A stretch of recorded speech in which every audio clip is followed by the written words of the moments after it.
MP बिथां बिश्वजित दैमारिया बिजेपियाव हाबनो नागिरदों मा फोरमायगोन? बियो बिश्वजित दैमारि बिथांनि पार्सनेल खोथासो बिथाङा बिजेपियाव हाबोना गुबुन दोलोआव थाङो बेवहाय आंहा बुंनो गैया आं मोनसेल' खोथा बुङो जे बिथाङा जेरावनो थाया मानो मोजाङै थाथों आरो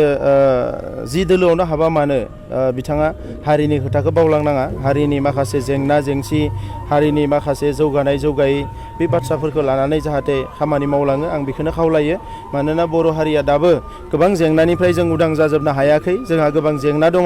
बे जेंनाफोरखौ सुस्रांनो थाखाय जोंहा माखासे खामानि मावबावनांगौ दङ थांनाय 19 बोसोराव बिपिएफ हान्जानिफ्राय जों गोबां आसा खालामदोंमोन नाथाय बिपिएफ हान्जाया बेखौ मावफुङाखिसै दा बेनिखायनो गोबां खामानि मावनांगौ दङ दा नंखायनो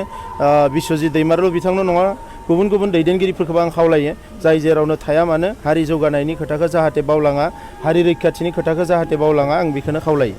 बिपिएफनि गोबां दैदेनगिरिफ्रा सासेनिफ्राय सासे हाबगासिनो दङ गुबुन दोलोआव नाथाय मा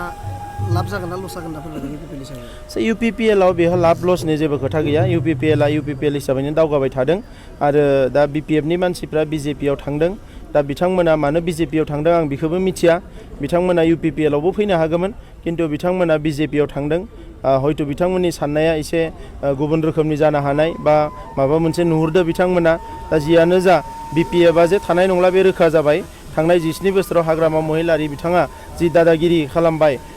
मालायजोंबो गावनि लोगोफोरजोंबो आरो बयनिख्रुइ दुखुनांथावा जाबाय जे इयुथफोरखौ केम्प बानाय दोनदों बै केम्पआव माने जौ बेदर जाहोयो आरो बिनिफ्राय इयुथफोरखौ बुलायनो थिनहरो हर गेजेराव दा बियो जोबोद दुखुनांथाव जादों बै इयुथ्सफ्राबो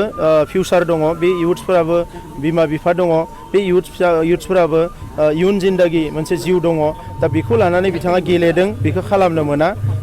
बिथाङा सरकाराव दङ साफ्रोमबो इयुथखौ साफ्रोमबो लाइमोनखौ जिउ राहा खुंनाय जिउ दानाय बेवहायसो बिथाङा मदद खालामनांगौ खिन्थु नैबे समाव बे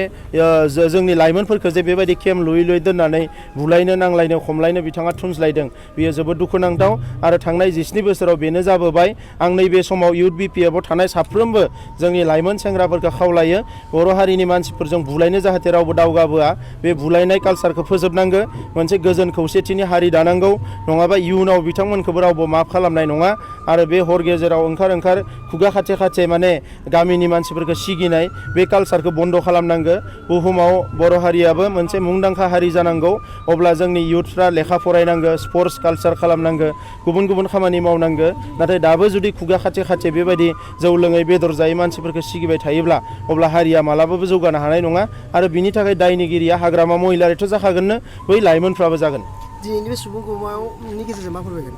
सुबुं गौमाया जेरावबो जागासिनो दङ रायजो राजाफ्रा दिनै खौसेथिखौ लुबैदों जौगानायखौ लुबैदों आरो सोलायनायखौ लुबैदों दिनै बरबरिनि सुबुं गौमानि गेजेरजोंबो मसलपुर साब डिभिजननि मोनबा जोंनि जि समस्ति दङ बे मोनबा समस्तिनि रायजो राजाफ्रा बाहागो लागोन आरो दिनैनिफ्रायनो बेवहाय जे बिपिएफ गैला बिनि मोनसे फोरमान जागोन आरो बिनि उनावनो इउपिपिएलआ बिसायख'थियाव सरकार दागोन आरो मसलपुर साब डिभिजननि गुबुन जेंनाफोरखौ सुफुंनायनि थाखाय खामानि मावगोन